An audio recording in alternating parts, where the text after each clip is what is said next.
Praise the Lord. கர்த்தருடைய நாமம் இந்த காலைவேளையில் மகிமைப்படுவதாக நாம் ஒருமித்து இந்த புதிய மாதத்தின் காலைவேளையை காணும்படி கர்த்தர் நமக்கு உதவி செய்த தேவனுக்காய் ஆண்டவருக்கு நன்றி செலுத்தினோம். விசேஷமாக இந்த மாதத்தின் அக்டோபர் மாதம் 1ஆம் தேதி அதிகாலை வேளையில் தேவனுடைய வாக்குத்தத்தமாய் நாம் தியானிக்க இந்த நேரத்தை தேவன் நமக்கு நாட்களை தானமாய் தந்திருக்கிறார். ஆண்டவருக்கு நன்றி செலுத்தி இந்த மாதத்தில் கர்த்தர் நமக்கு தந்திருக்கிற வாக்குத்தத்த வார்த்தை செப்பனியாவின் புஸ்தகம் 3ஆம் அதிகாரம் அதனுடைய 17வது வசனத்தின் முதல் பகுதி. உன் தேவனாகிய கர்த்தர் உன் நடுவில் இருக்கிறார், அவர் வல்லமை உள்ளவர், அவர் ரட்சிப்பார். உன் தேவனாகிய கர்த்தர் உன் நடுவில் இருக்கிறார், அவர் வல்லமை உள்ள தேவன், அவர் உன்னை ரட்சிப்பார். இந்த நாளில் கர்த்தர் நமக்கு தருவது, கர்த்தர் உன் நடுவில் இருக்கிறார், உன் குடும்பத்தின் நடுவில் இருக்கிறார், உன் தொழிலின் நடுவில் இருக்கிறார், உன் பிள்ளைகளின் வாழ்க்கையின் நடுவில் இருக்கிறார், ஆராதனையின் நடுவில் இருக்கிறார், சபையின் நடுவில் இருக்கிறார், நம்முடைய வாழ்க்கையின் ஓட்டத்தின் நடுவிலும் தேவன் இருக்கிறார். அல்லேலூயா. ஆமென். கர்த்தர் நம் நடுவில் இருந்தால் ஆமென் நம்மை ரட்சிக்க வல்லவர். படகில் ஆமென் கர்த்தர் உறங்கி கொண்டிருந்தாலும் ஆமென் அப்போஸ்தலர்கள் எல்லாம் எக்ஸ்பீரியன்ஸ் உள்ளவர்களாக இருந்தாலும் கூட ஆமென் அதற்கு படகுக்கு எதிராய் அலை புயல் கடந்து வந்தபோது தாக்கு பிடிக்க முடியாத நிலையில் கர்த்தர் மட்டும் நடுவில் இருந்தபடியால் ஆமென் படகில் இருந்தபடியால் தட்டி எழுப்பும்போது உடனே ஆமென் அதை அதட்டுகிறார், விடுதலையாக்குகிறார். அல்லேலூயா. கர்த்தர் நம் நடுவில் இருந்தால் நிச்சயம் அவர் வேடிக்கை பார்த்து கொண்டிருப்பதில்லை, நம்மை நிச்சயம் விடுதலையாக்குவார், நம்மை ரட்சிப்பார். இந்த காலை வேளையில் நம்முடைய இருதயத்தை ஒன்று கூட கர்த்தர் என்னோடு இருக்கிறார், என் நடுவில், என் குடும்பத்தின் நடுவில், என் குடும்பத்தின் தலைவராய் ஆமீன் கர்த்தரே இருக்கிறார். நம்முடைய ஆராதனை நடுவில் கர்த்தர் வாசம் பண்ணுகிறார், நிச்சயம் அவர் ரட்சிப்பார். அல்லேலூயா. ஆமீன். அவர் நம் நடுவில் இருந்தால் தேவன் அவனை ரட்சிப்பார் என்பதில் சந்தேகமில்லை. அல்லேலூயா. ஆமீன். தேவன் எந்தெந்த இடங்களில் இருந்தாரோ அந்த இடங்களிலெல்லாம் ஒரு விடுதலையை ஆமீன் கட்டளையிட்டிருக்கிறார். கானா ஒரு கல்யாணத்தின் ஆமீன் ஹல்லேலூயா மத்தியில் கர்த்தர் அவர்களோடு இருந்தபடியால் பற்றாக்குறையையும் ஆமீன் தலைகுனி வராதபடிக்கு இந்த திருமணத்தை சந்தோஷமாய் நிறைவாய் சமாதானமாய் ஆமீன் நடத்தி முடிக்க தேவையான அந்த திராட்சை ரசத்தின் ஆமீன் தண்ணீரை திராட்சை ரசமாய் மாற்றி அந்த அற்புதத்தை செய்து கர்த்தர் அவர்களை ஆமீன் விடுதலை ஆக்கினார். அந்த நெருக்கடியில் இருந்து, அவமானத்திலிருந்து, தலைகுனிவிலிருந்து விடுதலை ஆக்கினார். கர்த்தர் நம் நடுவில் இருந்தால் விடுதலை, இதை நாம் அறிந்திருக்க வேண்டும். அல்லேலூயா. கர்த்தர் நம் நடுவில் இருந்தால், நம் குடும்பத்தின் தலைவராய் நம் நடுவில் இருந்தால், நம்முடைய தொழிலின் தலைவராய் தொழிலின் மத்தியஸ்தராய் நடுவில் இருந்தால், நம்முடைய வாழ்க்கை பயணத்தில் கர்த்தர் நடுவில் இருந்தால் கர்த்தர் நிச்சயமாகவே ஆமேன் நம்முடைய வாழ்க்கையை, நம்முடைய குடும்பத்தை, நம்முடைய பிள்ளைகளை, நம்முடைய ஆராதனையை ஆமேன் நம்முடைய தொழிலை, நம் செய்யும் வேலையை அவர் விடுதலையாக்குவார், ரட்சிப்பார், ஆசீர்வதிப்பார். அல்லேலூயா. இந்த காலை வேளையில் ஆண்டவர் எப்பொழுதெல்லாம் நம் நடுவில் இருப்பார். யோவான் எழுதின சுவிசேஷத்தை நாம் வாசித்து பார்க்கும்போது ஆமீன் அதனுடைய 14வது அதிகாரம் அதனுடைய 23வது வசனத்தை வாசிக்கும்போது யோவான் 14:23 இயேசு அவனுக்கு பிரதியுத்தரமாக, ஒருவன் என்னில் அன்பாயிருந்தால் அவன் என் வசனத்தை கைக்கொள்ளுவான், அவனிடத்தில் என் பிதா அன்பாயிருப்பார், நாங்கள் அவனிடத்தில் வந்து அவனோடே வாசம் பண்ணுவோம். அல்லேலூயா. புதிய ஏற்பாடில் ஆண்டவர் இயேசு நமக்கு தந்திருக்கிறது ஆமீன் கிறிஸ்துவில் ஒருவன் அன்பு கூர்ந்தால் அவருடைய கட்டளைகளை கைக்கொள்ளுவான். யார் தேவன் நமக்கு எழுதி தந்த, கற்று தந்த இந்த வார்த்தைகளை, கட்டளைகளை, கற்பனைகளை கை கொள்ளுகிறானோ அவனோடு கூட பிதாவாய தேவன் அன்பாயிருப்பாராம். அல்லேலூயா. ஆமீன். தேவன் யார் மேல் அன்பாயிருக்கிறாரோ ஆமீன் அவனுடைய வாழ்க்கையில், அவனுடைய குடும்பத்தில், அவன் செய்கிற வேலையில், அவன் செய்கிற தொழிலில், அவன் ஆமீன் இருக்கிற இடத்தில் அவர் வந்து ஆமீன் பிதாவும் பிதாவும் குமாரனும் ஆவியான தேவன் வந்து வாசம் பண்ணுகிறார். ஹல்லேலூயா. நாங்கள் வந்து அவனோடே வாசம் பண்ணுவோம். ஹல்லேலூயா.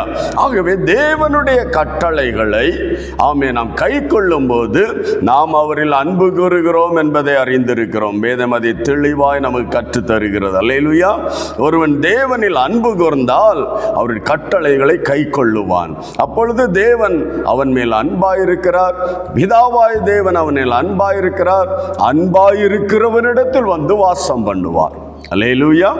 சாதாரணமாக அன்புள்ளவர்களுடைய குடும்பங்களில் போனால் தான் தங்குவோம்.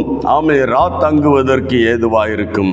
அரைகுறையான அன்புள்ளவரிடத்தில் போய் அவசரம் என்று நாம் திரும்பி போய் விடுவோமே.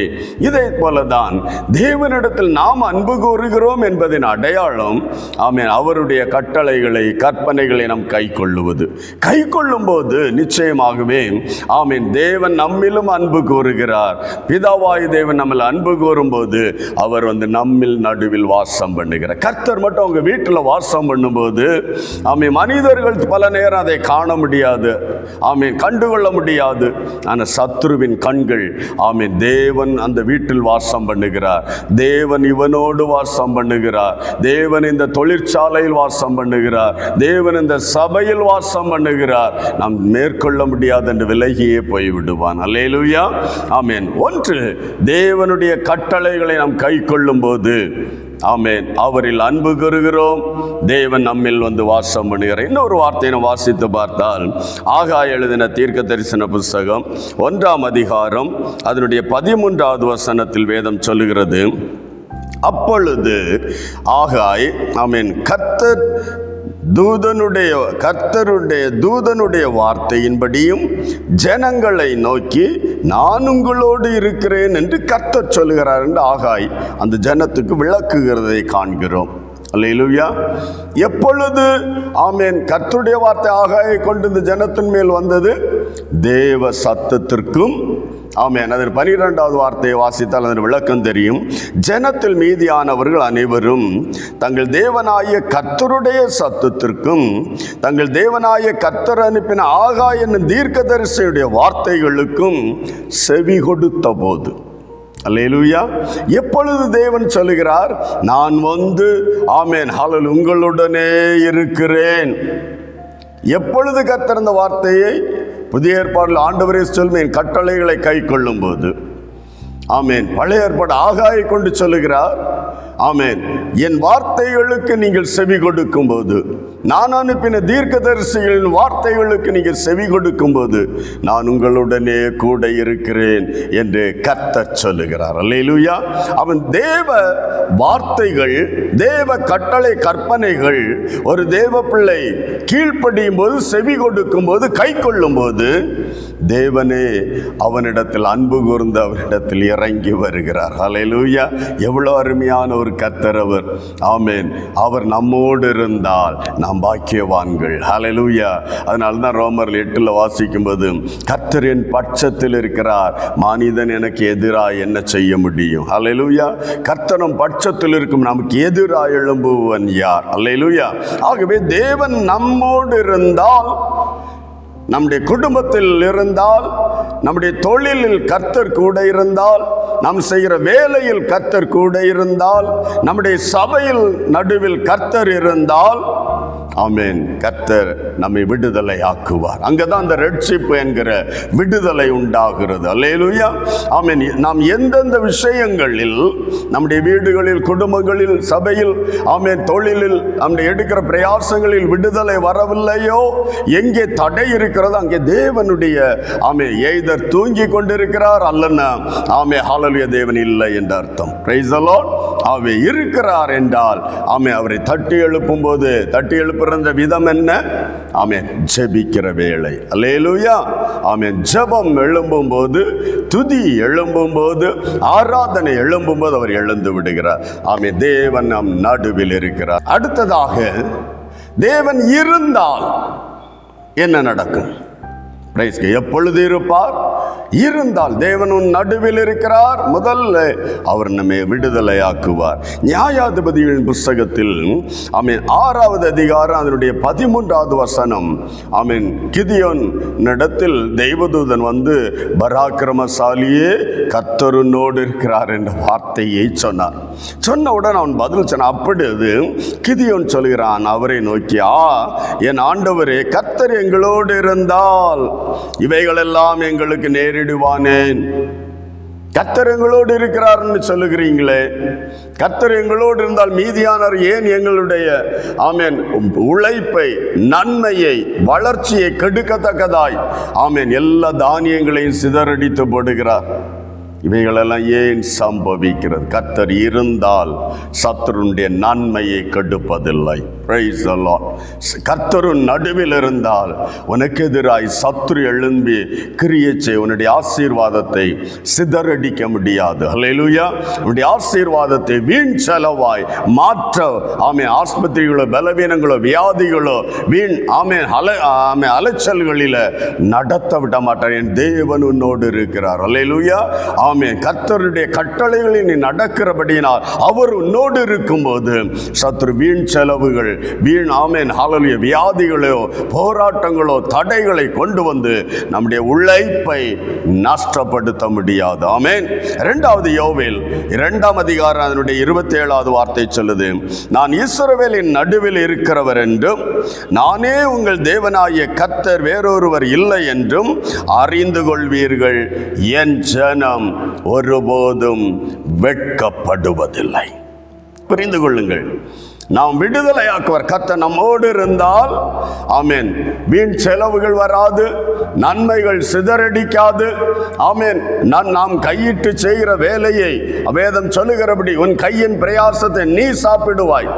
மருத்துவமனைகளுக்கோ அல்லது வீணான மற்ற காரியங்களுக்கோ கொண்டு வீண் செலவு செய்வதில்லை. ஆனால் 2வது, நீ வெட்கப்படுவதில்லை. கர்த்தர் உன்னோடு இருக்கிறார். கர்த்தர் உன்னோடு இருந்தால் நீ எப்படி வெட்கப்பட?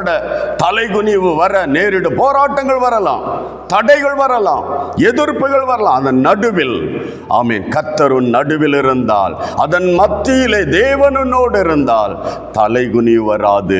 வந்த பிரச்சனைகளின் மேலே அவைகள் உனக்கு படிக்கற்களாய் மாற்றி விடுவார். வந்த பிரச்சனைகள், வந்த போராட்டங்கள், நீ உபத்திரவப்படும் போது போராடி கண்ணீரோடு கழுது புலம்பி செபிக்க ஆரம்பிப்பாய். ஆண்டவரே என்று புலம்ப ஆரம்பிப்பாய். கர்த்தரோ சத்துரு எந்த ஆயுதத்தை உனக்கு எதிராய் வைத்து உன்னை அழிக்க, வெட்கப்பட, அவமானப்படுத்த நினைத்தானோ அதே காரியத்தை உனக்கு படிக்கற்களாய் மாற்றி அவர் உன்னை உயர்த்துவார். தலைகுனிய விட மாட்டார். அல்லேலூயா.